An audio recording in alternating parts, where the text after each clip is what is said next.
Alors, toujours nos deux couronnes de fête, cette fois notre croix jaune, avec les arêtes bien alignées avec leur centre. Il ne nous reste plus à faire que les coins jaunes. Alors ça va se faire en deux étapes. Dans un premier temps, on va positionner les coins à leur bonne place. Par exemple ici, je devrais avoir le coin jaune, bleu, rouge. Ce n'est pas le cas. Donc je vais amener le coin jaune, bleu, rouge ici. Et même s'il est dans le mauvais sens, pour l'instant je ne vais pas m'en préoccuper. Pour l'instant je veux juste amener tous les coins à leur bonne place. C'est dans un deuxième temps, dans une dernière étape, que je les orienterai dans le bon sens. Donc je vais chercher à savoir s'il y a un coin de bien positionné. Ici, on devrait avoir jaune, bleu, rouge. Finalement, j'ai jaune, vert, orange. Ça ne me va pas. Ici, je devrais avoir jaune, orange, bleu. Jaune, orange, bleu. Ah, lui, il est bon. Alors celui qui est bon, je le mets à ma droite. D'accord? En haut à droite. Et je vais, à partir de là, me raconter encore une petite histoire d'élèves qui chahutent dans la classe pour pouvoir positionner tous les coins aux bons endroits. Alors, cette histoire, on va l'appeler chaos dans la classe de Monsieur Bonin. Alors, chaos dans la classe de Monsieur Bonin, ça veut dire que c'est le bazar intégral. Les élèves, en même temps, ils ont été très agités.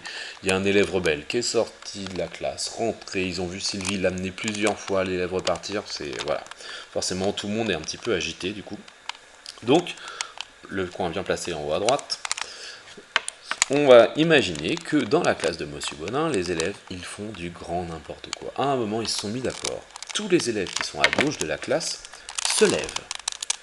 Du coup, Monsieur Bonin va les disputer. Et pendant qu'il les dispute, ce sont tous les élèves à droite de la classe qui se lèvent. Monsieur Bonin voit ça, et du coup, va les disputer. À ce moment-là, tous les élèves qui sont à gauche de la classe, ils s'allongent. Monsieur Bonin voit ça et va les disputer. Et du coup, tous les élèves qui sont à droite s'allongent et Monsieur Bonin va les disputer. Regardez, on a bien toujours nos arêtes, l'histoire est terminée, donc on a bien toujours nos arêtes qui sont bien positionnées. Et regardez, on avait ce coin ici qui était bien placé, c'était le jaune, orange, bleu. Il est toujours bien placé, il est toujours à la bonne place, jaune, orange, bleu. Et regardez les autres coins, ici on devrait avoir jaune, vert, orange. On a bien jaune, vert, orange. Il est bien placé, dans le mauvais sens, mais bien placé.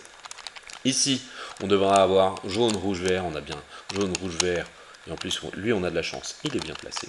Et ici, enfin, on devrait avoir jaune, bleu, rouge. On a bien jaune, bleu, rouge. Il est dans le mauvais sens, mais il est bien placé. Donc, c'est bien.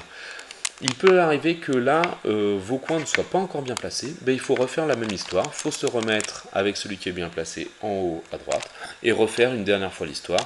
Les élèves à gauche se lèvent, M. Bonin va les disputer. Les élèves à droite se lèvent, M. Bonin va les disputer. Les élèves à gauche se baissent, M. Bonin va les disputer. Les élèves à droite se baissent, M. Bonin va les disputer. Et à ce moment-là, vous devriez avoir tous vos coins bien placés. Ok ? Allez, on se retrouve pour la dernière étape.